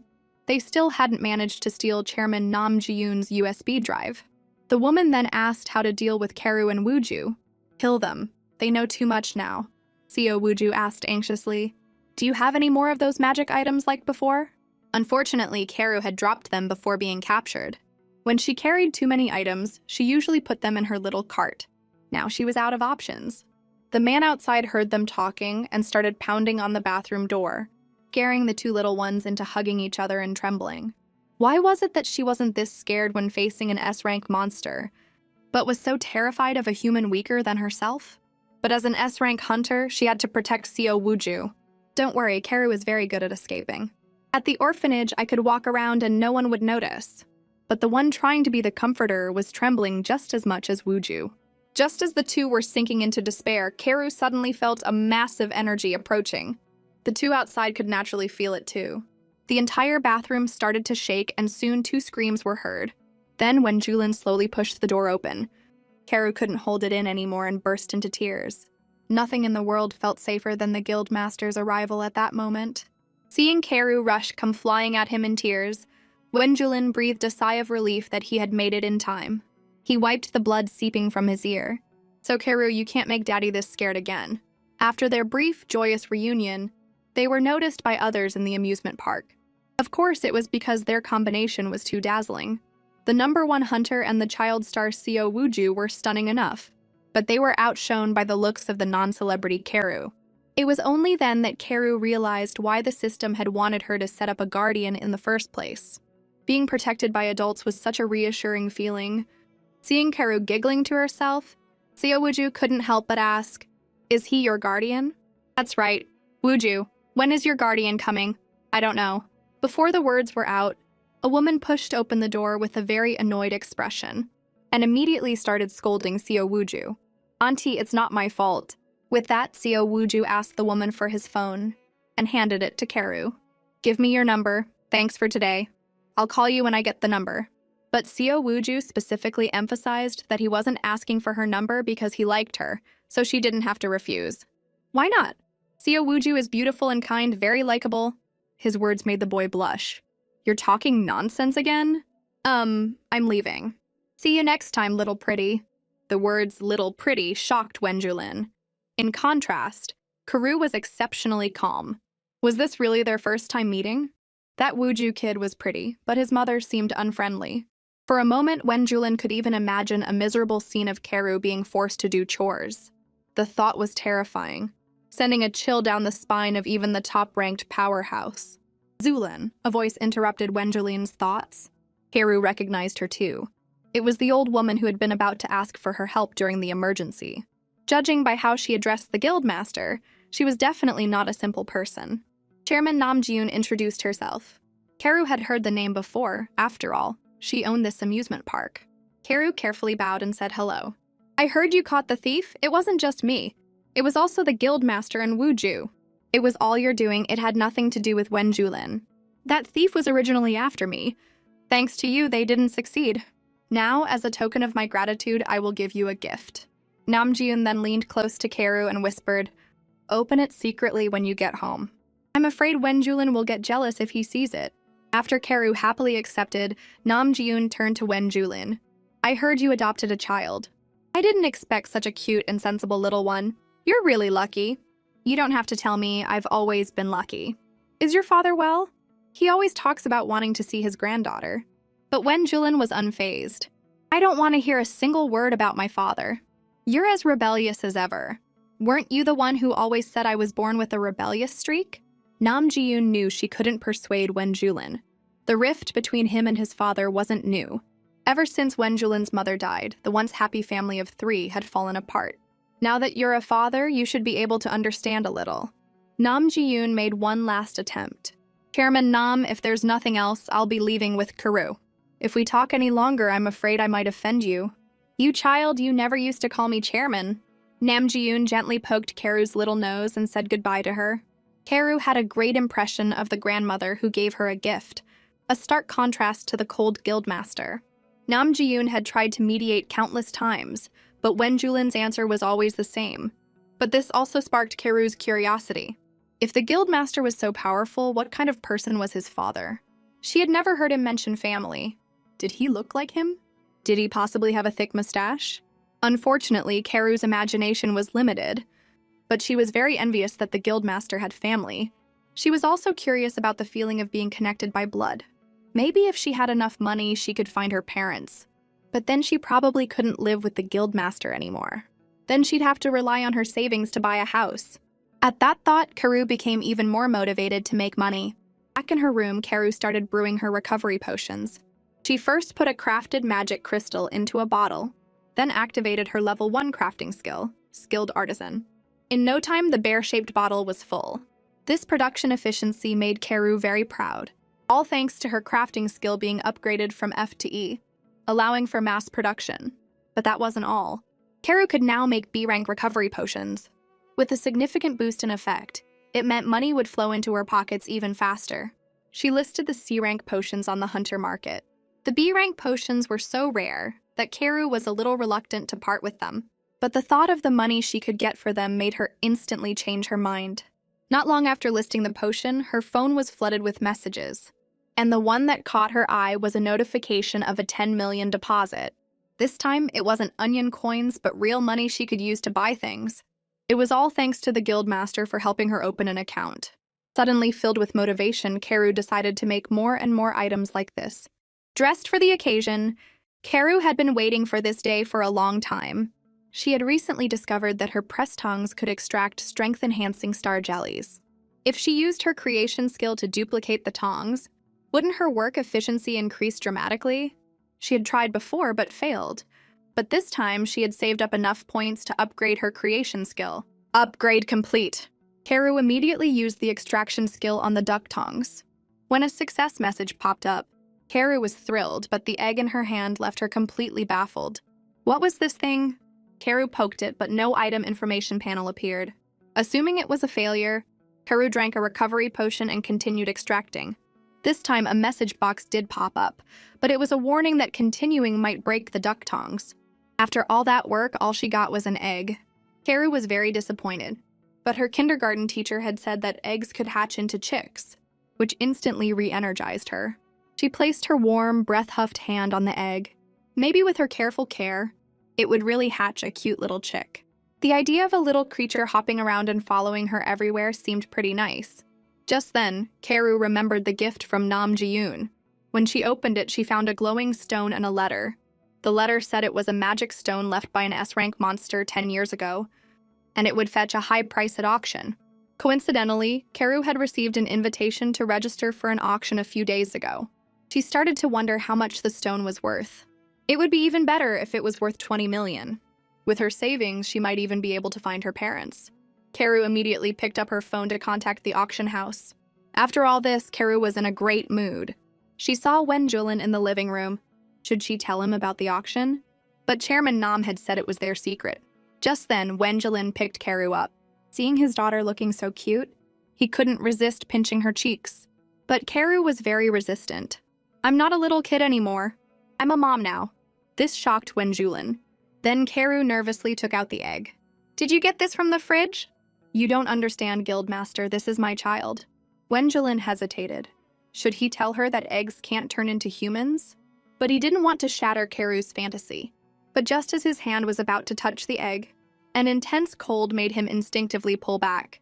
It seemed the egg in Karu's hand was not as simple as it looked. Just now, the cold emanating from the egg in Karu's hand had managed to penetrate Wen Julin's specially made gloves. Wen Julin wanted to check again, but Karu's phone rang. Who knows when Karu had started imitating him, but she answered the phone with a serious expression and a little cough. The formal tone startled Seo Wooju on the other end, but the two quickly started chatting. Seo Wooju blushed as he asked Karu about her recent plans.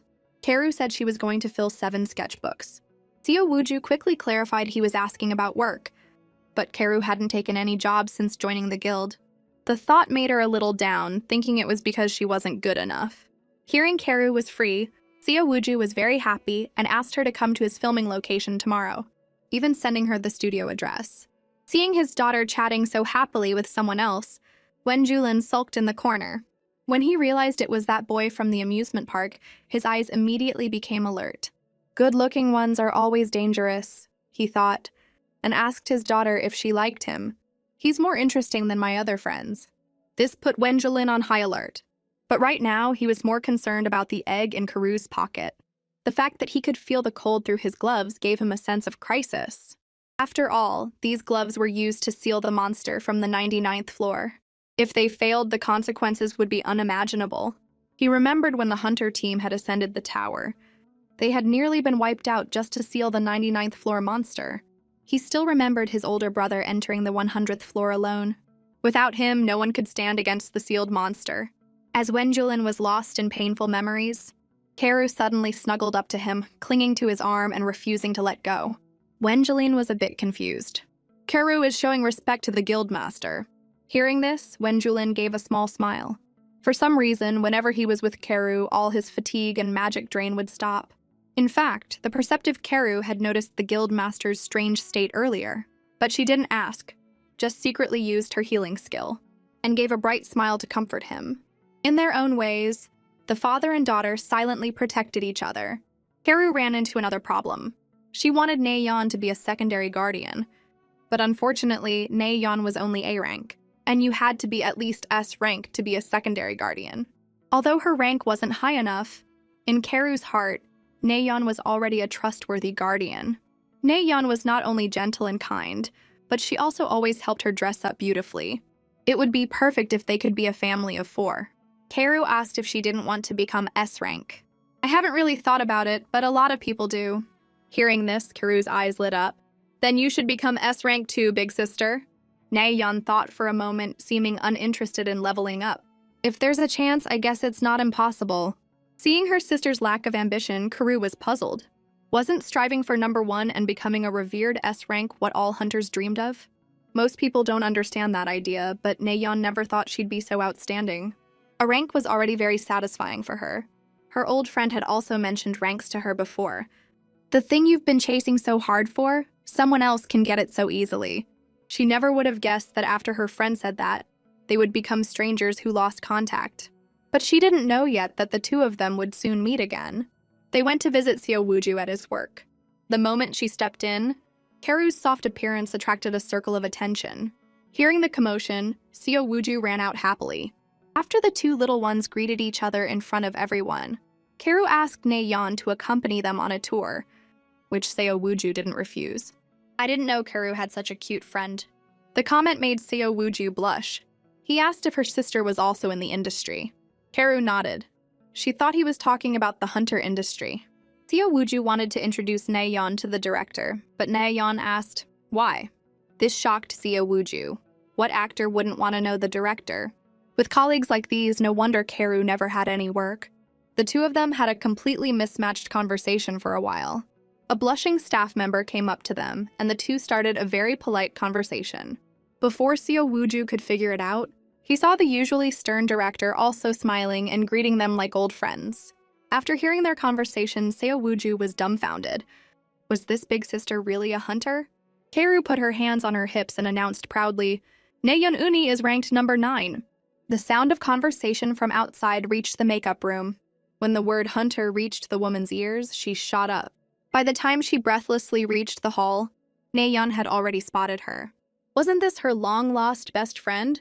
She ignored everyone else, strode forward, and grabbed her hand, her face beaming with the joy of reunion. This was her best friend from her school days. And now she had finally revealed her identity as a hunter. They had been inseparable in middle school, enduring a brutal trainee selection process together, sweating in the dance studio together, and getting punished together whenever they were caught sneaking snacks. They were always close, their eyes always on each other.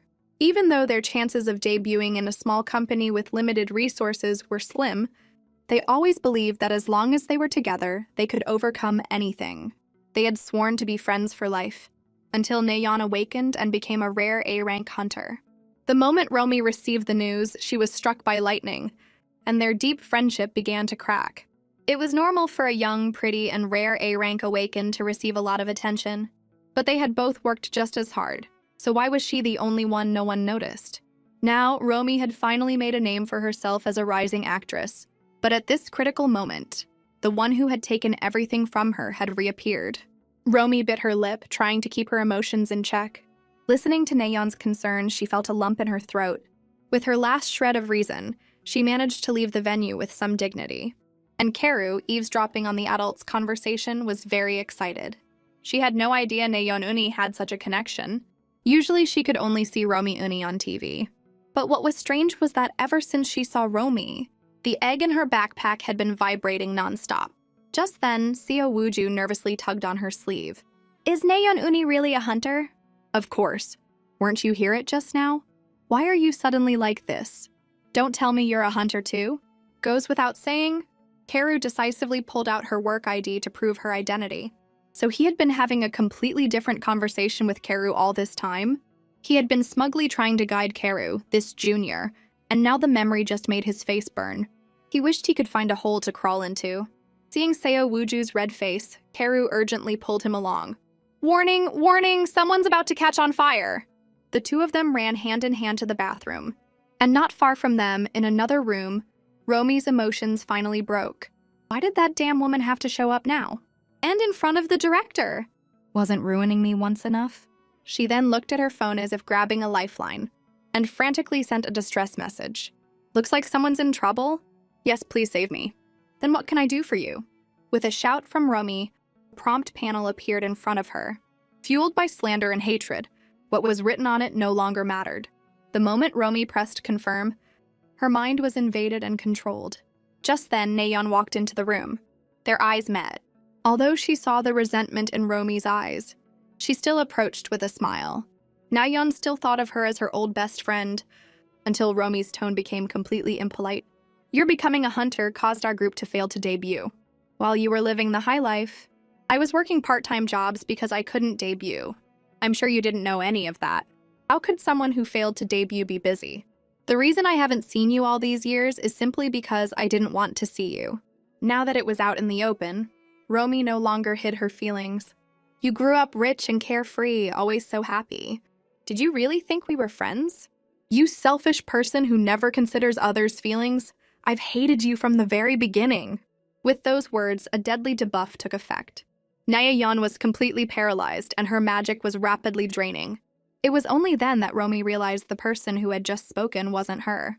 But the contract was not something she could easily escape. After a brief struggle, Romi completely transformed into someone else. She playfully lifted Nayeon's chin.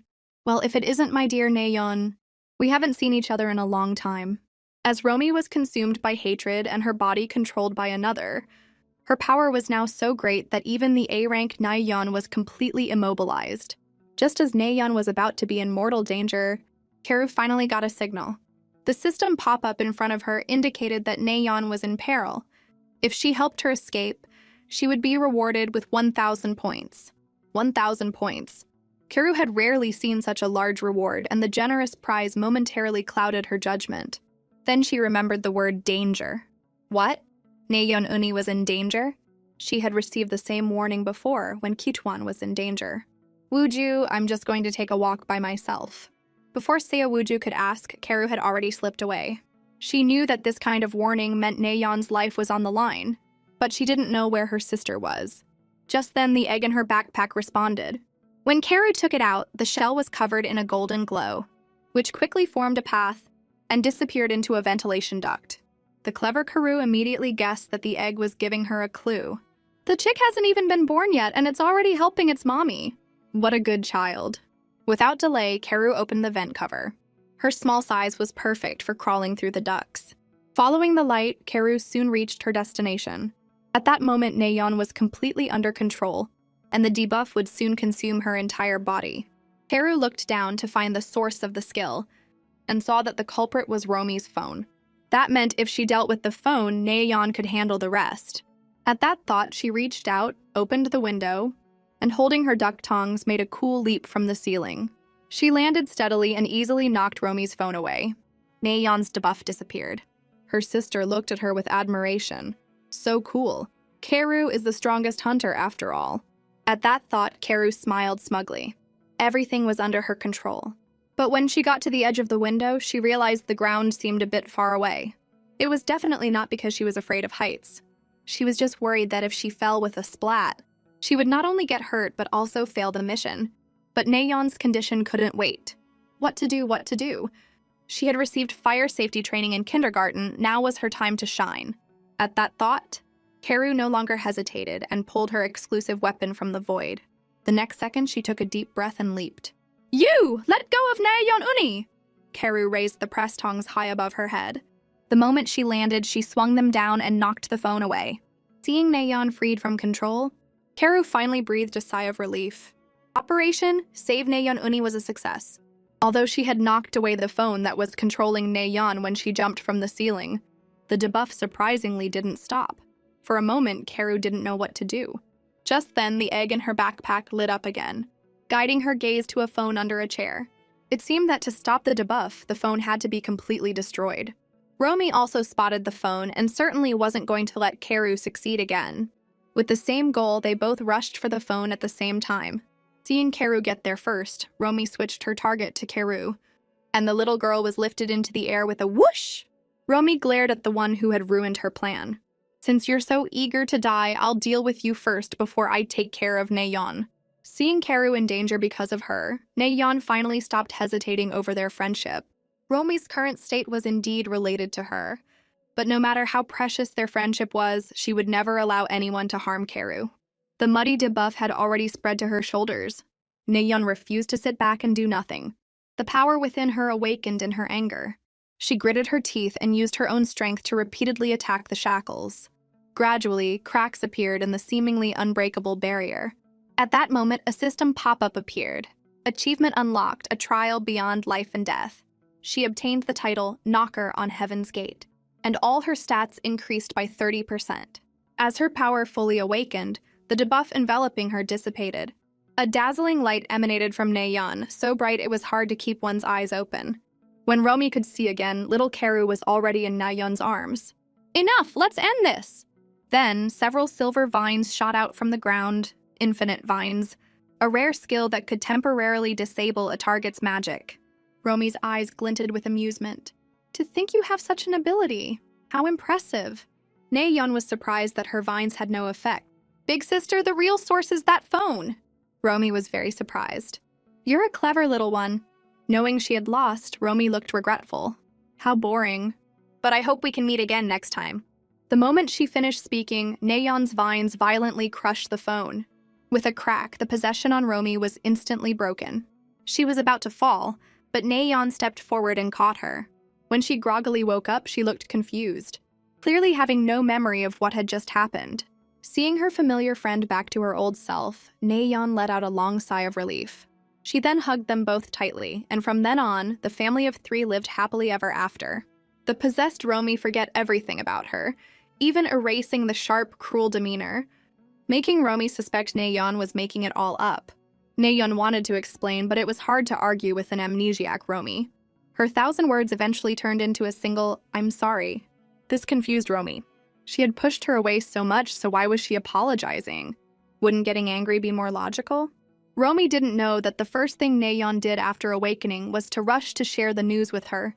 But the moment she stepped out of the awakened center, she was surrounded by reporters. The sudden attention overwhelmed her. In truth, she valued her friendship with Romy more than being a hunter. Romy waved her hand. All right, let's not talk about this anymore. Nayeon smiled slightly. Her old friend was as proud as ever. I have a bad memory and often forget important things, but I've always kept you in my heart. What are you trying to say? If you really wanted to push me away, you probably wouldn't have kept following my social media. So what you said earlier wasn't true, right? I'm sorry I wasn't there for you when you were struggling. Can you give me a chance to make it up to you? Romy blushed and said nothing. Although she eventually told Nayeon to leave, her tone was no longer as harsh as before. Nayeon tactfully left with Karu. Before she left, she told Romy that her phone number hadn't changed, and she could contact her anytime, and even if she didn't, her line would always be open. After Nayeon left, Romy picked up her phone and looked at her social media. Memories from her school days flooded back. She had always been the first to stand up and defend Nayeon against rumors, fiercely protecting their friendship and not tolerating any slander against her. Those long-faded memories were now as clear as yesterday. Even after all this time, they still knew each other so well. Meanwhile, somewhere else, the woman deleted an app from her phone. I thought she'd be a good puppet. What a pity. Thinking back to the child who had foiled her plan, the woman laughed instead of getting angry. Her curiosity about Karu had reached an all-time high. It was clear that Karu had targeted the phone from the start. The A-rank hunter Nayeon couldn't even detect the disguise, but a small child had easily seen through it. At this thought, the woman's excitement was palpable. It seemed coming here wasn't a bad decision after all. The piece that man built is so flawless, but it's even more beautiful when it collapses. The woman's lips curled into a smile as she whispered to herself. She and that child should be meeting again very soon. Meanwhile, Nayeon had been promoted to a new S-rank hunter, and everyone in the guild was congratulating her.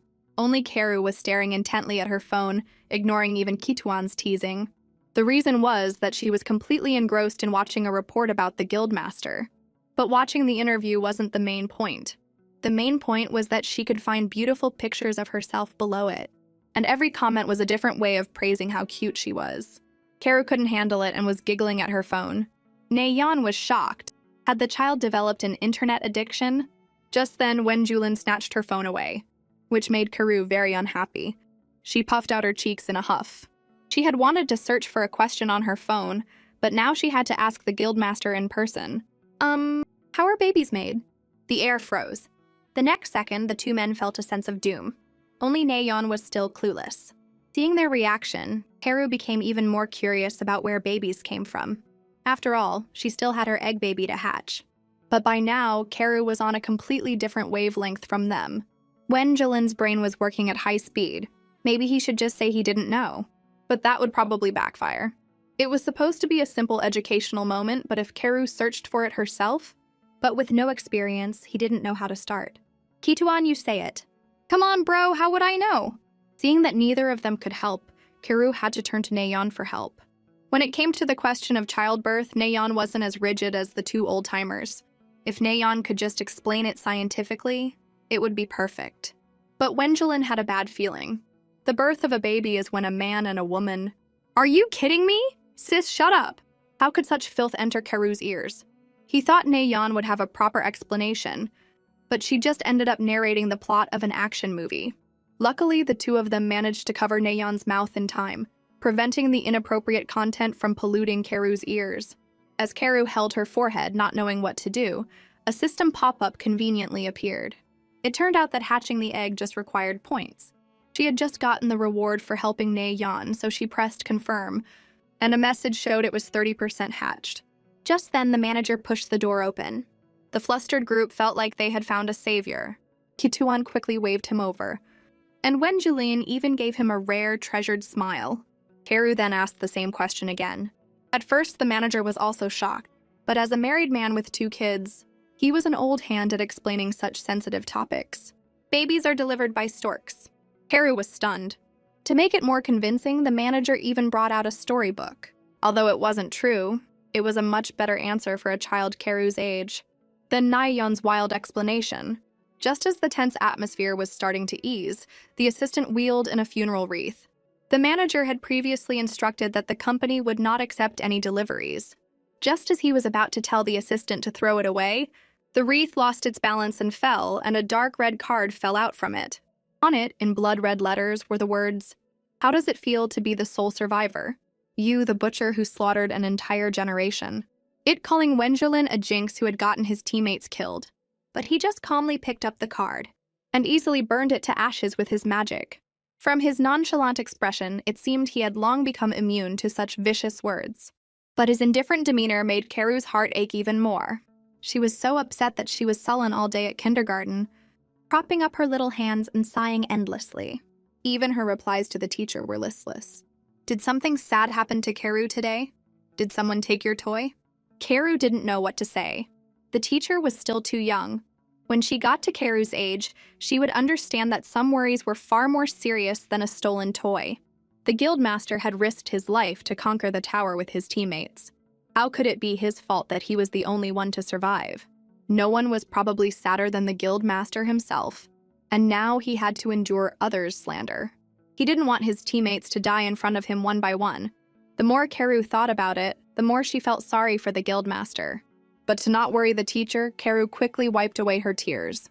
The teacher, not knowing how to comfort her, just mentioned inviting the guildmaster to visit the class. But Karu knew that the guildmaster was usually very busy with work and probably wouldn't have time to come. At that thought, Karu sadly poked her fingers together. Seeing this, The teacher seemed to think she had found the reason for Karu's sadness. "Don't worry, Karu is so amazing, the guildmaster will definitely come." Although the teacher didn't understand why she was sad, being patted on the head made her feel surprisingly better. Seeing Karu's mood improve, the teacher decided to take her to the playground first. But as they walked out, a luxury car was parked at the gate. The teacher went up and knocked on the window, telling the driver that parking was not allowed there. The man inside hurriedly apologized and handed over his business card. It turned out he was the secretary to Wenjulin's father, and he was here for no other reason than to pick up Karu. Looking at the white-haired middle-aged man in the back seat, Karu's eyes lit up. Could this man be her grandfather? Curious, Karu stared at the old man from all angles. He really did look like the guildmaster, but his cute granddaughter didn't seem to move him at all. He just coolly told the teacher that he was Wenjulin's father. After confirming with Wenjulin, the teacher finally let Karu get in the old man's car. But because of her height, she had trouble getting in. Just then, a large hand gently lifted her up and placed her in a pre-prepared child seat.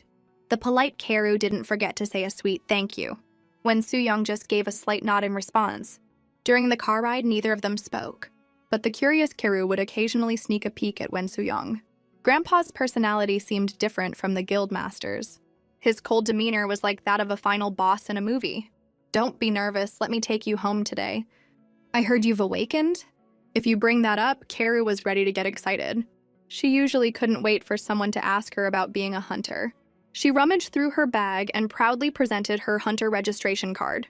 "To become a hunter at such a young age, that's very impressive, thank you." The old man then handed Karu a brochure. Karu, who didn't know many words, stumbled through the contents. Overseas Elite Academy is recruiting. Little Karu didn't know what it was, but after looking at it for a while, she understood he wanted her to go abroad.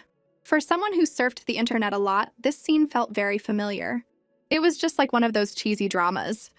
"Here's 5 million, leave my son immediately." "Are you kidding me? Julin and I are in true love, how can you measure that with money? You have to at least raise it to 10 million. She got so into her own imagined drama that she couldn't help but laugh out loud. When she saw her grandfather's icy face, she snapped back to reality. But even though she was scared of Wen Su-hyung, Karu didn't want to leave the guildmaster even more. "Is something bothering you?" Karu poked her fingers together, hesitating whether to say it. Just as she finally made up her mind, her stomach grumbled in protest. "How about we go eat? Excellent." Because of the threatening card the guildmaster had received earlier, she had lost her appetite all day, and had even turned down her favorite strawberry pudding. Without energy, Karu was visibly lethargic. It wasn't until the waiter brought a fragrant steak that she was fully revived. "Eat slowly, there's plenty more." But the starving Karu didn't care. She forked a whole piece of steak and was about to stuff it in her mouth, when Wen Su-hyung quickly pushed a plate of cut-up beef toward her. "Thank you, Grandpa." Eating it piece by piece was much more fitting for a lady like Karu.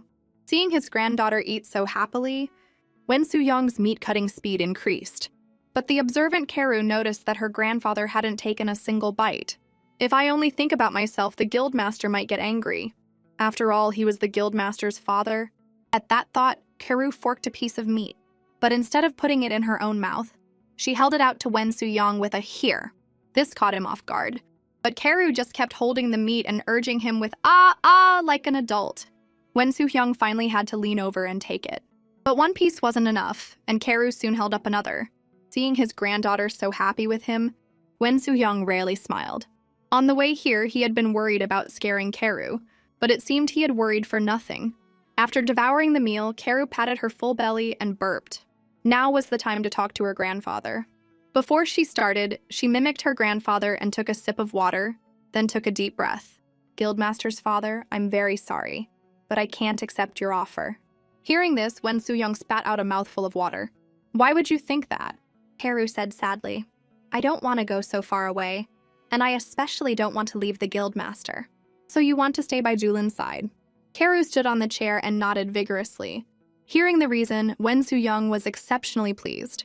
"In that case, we'll do as you say." Hearing this, Karu was stunned. Weren't they supposed to throw water or something in the dramas? Was he trying to make her let her guard down? According to the usual cheesy drama plot, the next scene would be the classic water splashing moment. As an avid drama fan, Karu knew what was coming. To prevent the scene from happening, She secretly picked up her water glass and drank it all in one gulp, completely avoiding the risk of being splashed. Unfortunately, the old man had a glass of red wine in front of him, so Karu was helpless. She then switched tactics and brought up the threatening card the guildmaster had received. The old man's face showed a flicker of pain. It was clear this wasn't the first time. Karu then said pitifully, "The guildmaster acts like it's no big deal, but I feel very sad. So even if Karu wanted to leave, I can't leave now. Karu has to serve the guildmaster. Then we'll do as you say. We're not leaving." Hearing this, Karu was still skeptical. She was too deeply poisoned by cheesy dramas. The old man's original intention was just to provide a better environment. He was even less experienced with children than Wen Julin. After confirming several times, Karu finally believed him. So you mean Karu doesn't have to go, right? Wen Suyong couldn't help but chuckle. "Didn't I tell you already? Whatever you want, I will agree to it." Seeing Karu's sparkling eyes, Wen Suyong's tense heart finally relaxed. When he first heard that Wen Julin had adopted a child, he had been very worried. He should have been happy, but Wen Julin had never even kept a plant alive, let alone a child. Due to his icy relationship with Wen Julin, he could only order his secretary to secretly investigate Karu's background. Until he saw the pictures of Wen Julin and Karu. The photos were full of warm moments between the two, completely different from what he had feared. They got along so well they looked like a real father and daughter. His granddaughter's cute appearance was undeniable. But what surprised the old man even more was seeing a long-lost smile on Wen Julin's face. For a moment, the old man couldn't believe it. After repeatedly confirming the pictures weren't photoshopped, he even checked with Chairman Nam Ji-yoon multiple times. After getting confirmation, Wen Suyong's desire to see his granddaughter grew stronger. Now that he had finally met Karu, he instantly understood why she could heal Wen Julin. Even he couldn't resist such a sensible and lovable Karu. Karu then jumped off the chair. "Can you help me cheer up the guildmaster?" He acts like nothing is wrong, but lately, his spirit has been all limp, like a jellyfish out of water. Karu's imitation of Wen Julin made even the stern old man laugh. "Can I really join in?" "Of course," Karu patted her chest and promised. "After all, you and the guildmaster are family, connected by blood." But Karu had some unspoken thoughts. Unlike her, who was adopted, the old man in front of her was the guildmaster's real family. Helping the guildmaster and his family reconcile was also her goal. Unfortunately, Karu had underestimated how bad their relationship was. Wen Julin was very angry at his father and couldn't forgive himself either. Seeing that, little Karu didn't quite understand. Wen Suyong directed her gaze to a poster outside the window. On it was a man she had never seen before, Wen Julin's older brother, Wen Yijua. The reason Wen Julin had been receiving cards lately was probably because the anniversary of Wen Yijua's death was approaching. And back at the Hunter Guild, Wen Julin was once again recalling the scene of his parting with his brother. It was his brother who had said, "I'll be back," and then ascended to the 100th floor of the tower alone. After that, Wen Yijua never appeared again. Even though his brother's death had nothing to do with him, he never once tried to defend himself. Seeing the negative comments online, Karu was very sad. These people would never understand the guildmaster's feelings. He just wasn't good at expressing his emotions. He hadn't done anything wrong. Until she saw the comment, "The one who should have survived is Wen Yijua, not Wen Julin." This made little Karu explode with anger. She frantically downvoted the comment hundreds of times. But what was the use? There were thousands more like it. Troubled, Karu remembered her grandfather mentioning that his relationship with the guildmaster wasn't very good. What could make a father and son so distant? If even family members were angry at each other, then what about outsiders? Next, Karu pondered with her vast 4 years of life experience. Instead of caring about the outside world's opinions, the primary goal now was to mend the relationship between the guildmaster and her grandfather. Just then, a system pop-up appeared. Help mend their relationship with a reward of a whopping 10,000 points. Seeing such a generous reward, Karu gasped. If she could get those points, she could even hatch her egg. But the question was, what was the first step? Just then, Wen Suyong sent a message. "I heard you got a gift from Chairman Nam?" "That's right. If I take it to auction, it'll definitely sell for a good price." Seeing this, a plan instantly formed in Karu's little head. To get them to reconcile, they should at least meet first, right? Then the righteous officer of reconciliation could work her magic. That's how it usually went in the dramas. Finally, little Karu sent a sticker, and to her surprise, her grandfather sent one back. The thought of a cold chairman sending such a cute sticker made Karu laugh out loud. And on the other side, Wen Su-young went on to send a message to his granddaughter. He took a picture of a building. What do you think of this place? Karu didn't quite understand what he was saying. Then Wen Su-young asked her to name it. When it came to names, Karu was quite good. She immediately thought of her social media handle. Let's call it Grow 123. Secretary, transfer this building to my granddaughter's name and engrave Grow 123 on the sign. On the other end, although she didn't know what her grandfather was doing, she had helped him with something. Karu is just too amazing. Riding this momentum, Karu hummed a song as she ran outside. Wen Julin was sleepy-eyed. Karu then went to his side and bounced up and down. I want you to go somewhere with me. Wen Julin thought his daughter wanted to go to a dungeon again. But Karu pulled out a flyer for an auction house from the void. Why are you suddenly interested in an auction house? Because there are pretty exhibitions and performances there. Wen Julin mentally assessed the danger level of the auction house. Generally, it should be fine, but the amusement park incident was a precedent. Because Mauritian's items were being auctioned this time, a lot of people were bound to be there. Plus, the 5th anniversary of the tower's conquest was approaching, and public opinion was sure to be stirred up again. But now, with Karu's presence, he had the courage to face it all. At that thought, Wen Julin smiled gently. If I'm not busy, then we can go together. Great, it's a deal. What I mean is, I might not be able to go. I'm not as idle as that Kituan guy after all. Meanwhile, somewhere else, a man was fuming over losing a game. A friend named Karu's brother was even taunting him. Just as he suggested another round, Karu's brother said he had to go to the guild to handle some things. Aren't you already in the guild? Ah, I mean the real-life guild. The Highwall guild protecting the world. If you're a Highwall member, then I'm a Gnostic. The man then took off his headphones. I don't know if you're a hunter, he said, turning to look at the puppets behind him, but I'm definitely a Gnostic. The old man had appeared with Karu at his own company, and everyone around was stunned. They all knew Karu was Wen Julin's adopted child, and the old man's relationship with Wen Julin was so bad, yet he was appearing with his granddaughter. How about I take you to the kids' play area, little sister? Karu never had any resistance when it came to fun. Wen Su-young specifically told her to contact him if anything happened. Okay, Grandpa, don't worry, then we'll see you later. Karu bounced and waved goodbye to her grandfather, then followed the big sister to the kids' play area. Normally, Karu should have been very happy, but thinking that the guildmaster hadn't come with them, her reconciliation plan couldn't proceed. But Karu had a plan B. She could just find an excuse to make the guildmaster have to come, but that would require a very reasonable excuse. Just then, the sister brought an anti-lost ID tag. Well then, I hope you have a great time. The moment she stepped in, all thoughts of reconciliation plans and the guildmaster vanished from Karu's mind. There were not only slides but also a sandpit for building castles, and even a ball pit that Karu loved. These things were too tempting, so forgetting about the guildmaster for a second or two was understandable. What surprised Karu even more was that the sand contained magic. It was clear this wasn't ordinary sand, but a product from a dungeon. At that thought, Karu's itch to go into a dungeon and fight monsters returned. If she acted cute with the guildmaster, it might actually work. Just then a voice called out to Karu, "That's mine!" A black-haired girl about Karu's age stood with her hands on her hips, angrily telling Karu to give her back the shovel. But Karu is already using this one. There's another one just like it over there. You can use that one. But Seo-yun wasn't so easily dismissed. I don't care. If I want it, you have to give it to me. Karu was speechless. She often encountered such unreasonable kids at kindergarten. Seeing that Karu still wouldn't give it to her, Seo-yun shouted, "Do you know who my dad is?" "No." At this, Seo-yun took on a superior air. "I guess not. After all, my dad is Chairman Nade of Starlight, not someone a commoner like you would know."